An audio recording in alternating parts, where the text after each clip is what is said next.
আসসালামু আলাইকুম। বাবর আজম যে বলতে আউট হয়েছেন, একটা দুর্দান্ত ক্যাচ নিয়েছেন লিটন কুমার দাস, একেবারে বাজ পাখির মতো ছো মেরে বলটাকে নিয়েছেন।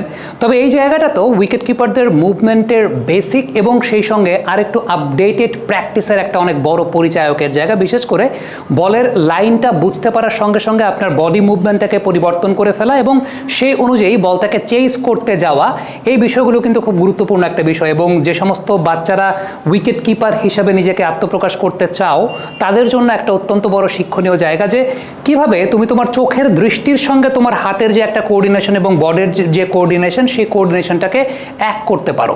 খুব সিম্পলি যদি আমরা একটু দেখাতে চাই, তাহলে খেয়াল করে দেখবো একটা বিষয়। ঠিক যে সময়টায় শরীফুল বলটাকে ছুটতে যাচ্ছেন, লিটন কুমার দাসের ডান পায়ে ভর রয়েছে, বাঁ পাটা কিন্তু রিল্যাক্স। এর পেছনে অন্যতম বড় কারণ দুইটা হতে পারে। একটা হতে পারে যে শরীফুল সেটা প্ল্যান করে লিটন কুমার দাসের সঙ্গে ওই সেট আপটা সাজিয়েছেন যে লেগ সাইডে বল করবেন। এটা যেমন একটা বিষয়, যে কারণে তিনি ডান পাটাকে এই জায়গাটায় ভর দিয়ে রেখেছেন, বাম পাটাকে রিল্যাক্স রেখেছেন। আরেকটা বিষয় হতে পারে, সেটা হচ্ছে যেহেতু চারটা স্লিপ এমনিতেই আছে, সো আলটিমেটলি ডান পায়ের উপর ভর দিয়ে রাখাটা, বাম পাটাকে রিল্যাক্স রাখা, যাতে যদি বল আউটসাইড লেগ স্ট্যাম্প বা লেগ স্ট্যাম্পে যায়, সো এক্ষেত্রে তিনি যাতে লেগ সাইডে মুভমেন্টটা খুব ভালো মতো করতে পারেন বা খুব দ্রুত করতে পারেন। খেয়াল করে দেখেন, ঠিক এই অবস্থাটাতে যে সময়টাই বলটা পিচ করেছে, লিটন কুমার দাস কিন্তু তার পজিশনটা চেঞ্জ করে ফেলেছেন। অর্থাৎ যে পজিশনটায় ছিলেন তিনি, সিটিং পজিশনে, ক্রাউচিং পজিশনে ছিলেন। ক্রাউচিং পজিশন থেকে যখনই তিনি দেখেছেন বলের ডিরেকশনটা কোন দিকে, বলটা পিচ করছে, আমরা আগের একটা ফ্রেমে যাব। আগের একটা ফ্রেমে যদি যাই, সেক্ষেত্রে আমরা যে বিষয়টা দেখতে পাবো তা হচ্ছে, খেয়াল করে দেখবেন যে সময়টায় বলটা পিচ করছে, লিটন কিন্তু অলরেডি ডিরেকশনটা বুঝে ফেলেছেন যে বলের ডিরেকশনটা কোথায় রয়েছে। সো উইকেট কিপারের এই চোখের দৃষ্টিটা আসলে খুব গুরুত্বপূর্ণ একটা ব্যাপার, যে আপনি বলটাকে ঠিকঠাক মতো দেখছেন কিনা, আপনার আই ভিশনটা কোন দিকে। ওই সময় লিটন কুমার দাস তার পজিশনটা চেঞ্জ করে ফেলেছেন। ঠিক তার পরের ফ্রেমটা যদি আমরা যাই, এক্স্যাক্টলি লিটন কুমার দাস এই মুহূর্তে তার পায়ের ভরটা কিন্তু বাঁ পায়ে শিফট করেছেন। অর্থাৎ ডান পায়ে যে পায়ের ভরটা ছিল, বাম পায়ে শিফট করেছেন, তার মানে লেগ সাইডে যাওয়ার জন্য অ্যাটেম্পটা নিয়েছেন। ঠিক তার পরের ফ্রেমটা যদি যাই, একটা স্টেপ দিয়ে যে সময়টায় নিকটা হয়েছে, Liton is very much prepared.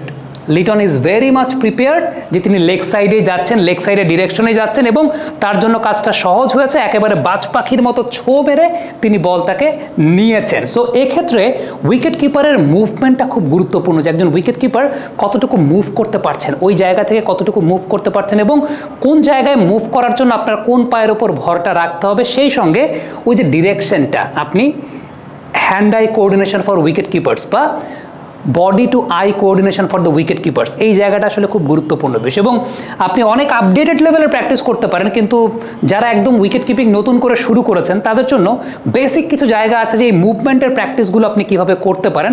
আপনি চাইলে আপনার ঘরেও করতে পারেন। আপনার ঘরে আপনি কিভাবে করতে পারেন কত সহজ উপায়ে, সেই ব্যাপারে একটা ড্রিল আমি আপনাদেরকে দেখাতে চাই। এই ড্রিলটা দেখলে আপনারা নিজেরা যদি বাসায়ও যখন ফ্রি টাইম থাকছেন এই কাজটা করতে পারেন। আর যখন প্র্যাকটিসে যাবেন, তখন তো আপডেটেড লেভেলের প্র্যাকটিস আপনি অবশ্যই করবেন। তবে ঘরে কিভাবে করতে পারেন, এই just hand to eye coordination এবং এই বডি মুভমেন্টটাকে আপনি সুইফট কিভাবে করতে পারেন, সেই ব্যাপারে একটা ড্রিল এই মুহূর্তে দেখাচ্ছি। শুধুমাত্র উইকেট কিপার না, যারা ফিল্ডার আছেন তাদের জন্য খুব ইম্পর্টেন্ট এই ড্রিলটা। আপনি আপনার বাসাতেই করতে পারেন। এরকম একটা দেয়ালে, আমরা নর্মালি দেয়ালে বল দেয়া নেয়া এরকম অনেক কিছু করে একদম ছোটোবেলা থেকে আমাদের বেসিক জায়গা, কিন্তু এগুলো একটা অনেক বড় শিক্ষার জায়গা, বা আপনার আই ভিশনটাকে অনেক সচল রাখতে সহায়তা করে। সেই সঙ্গে মুভমেন্টের জায়গাটা যদি আমি বলি, খুব সিম্পল। আপনি চিন্তা করেন যে আপনি আপনার একটা ক্যাচিং পজিশনে আছেন, আপনি আপনার নিজের হাত দিয়েই খুব স্বাভাবিকভাবে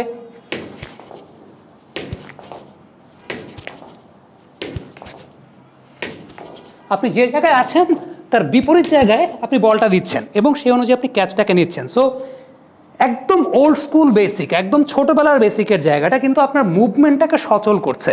আপনি মুভমেন্টটা করতে পারছেন। আমরা আরও কিছু করি, আপনি এরকম ধরেন 20টা করে আপনি 60টা করলেন 3 সেটে। খুব সিম্পল ব্যাপার। আপনি যে জায়গায় দাঁড়িয়ে আছেন তার বিপরীত পাশে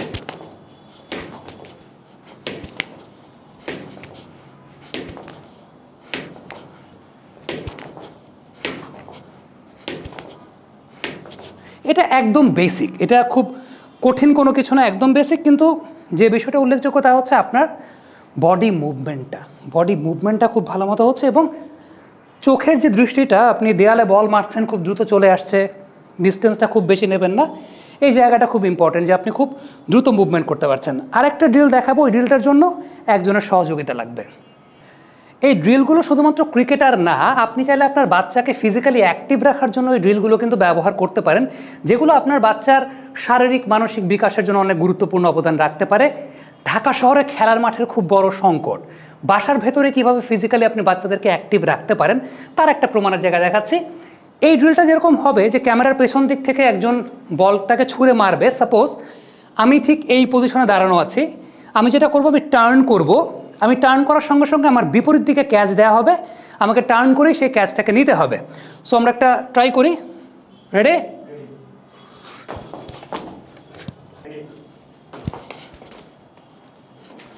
রেডি?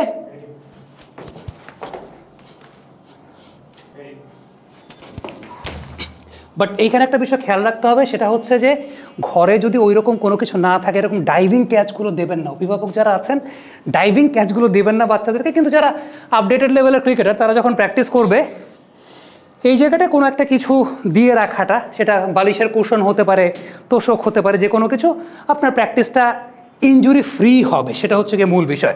সো আমরা কাজটা করতে থাকি।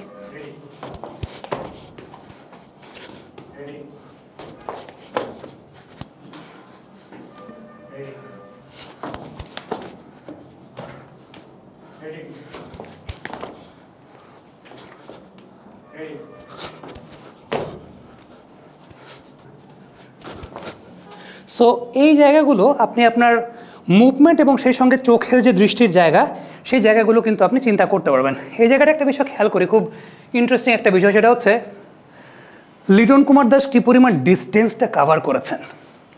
যে জায়গায় দাঁড়িয়েছিলেন বোলিং করার সময়, সেই জায়গা থেকে অনেকখানি ডিস্টেন্স থেকে কাভার করতে হয়েছে। এই ডিস্টেন্স কাভার করার বিষয়টা একদিকে তো আপনার চোখের দৃষ্টি, অন্যদিকে আপনার বডি মুভমেন্টের একটা অনেক বড় জায়গা। সো আলটিমেটলি যারা ঘরে আছেন, আপডেটেড প্র্যাকটিস করতে পারছেন না, ঘরে থেকেও কিন্তু আপনি আপনার বডি মুভমেন্টটাকে সচল করতে পারেন। এবং এর জন্য যেটা হয় যে এইভাবেই আপনি আস্তে আস্তে আস্তে আস্তে আস্তে আপনার নিজেকে ডেভেলপ করতে পারেন। এবং এগুলো যে আসলে ফিটনেস ওয়াইজ কতটুকু আপনার শরীরে প্রেশার ক্রিয়েট করবে, আমার কথা বলার ধরন দেখে আসলে বুঝতে পারছেন যে ইন দ্য মিন টাইম আমি কিন্তু এইটুক সময়ের মধ্যেই হাঁপাচ্ছি। সো আলটিমেটলি এটা যখন আপনি 20টা করে 60টা করবেন, এবং অবশ্যই আপনাকে খেয়াল রাখতে হবে কি, একটা বল আমি যেমন জাম দিতে গিয়ে ধরলাম, গার্ডিয়ান যিনি থাকবেন বল থ্রো করছেন এমন উচ্চতায় বল থ্রো করবেন বা আশেপাশে এরকম প্রোটেকশন রাখবেন যাতে আপনার বাচ্চা ডাইভ দিলেও ক্ষতিটা না হয়, অর্থাৎ ইনজুরি ফ্রি থাকা যায়। সো ইনজুরি ম্যানেজমেন্টটাও কিন্তু অনেক গুরুত্বপূর্ণ একটা বিষয়। দর্শক, থ্যাংক ইউ ভেরি মাচ আমাদের সঙ্গে এতক্ষণ থাকার জন্য। আপনারা আরও কী কী ব্যাপারে জানতে চান, যদি এরকম ঘরে থেকেও আপনি কীভাবে নিজের প্র্যাকটিসটা ঠিক রাখতে পারেন, সেই ব্যাপারেও আমাদেরকে জিজ্ঞেস করতে পারেন, কমেন্ট বক্সে লিখে পাঠাবেন, আমরা চেষ্টা করবো সেই অনুযায়ী আপনাদেরকে সাজেশন দেওয়ার।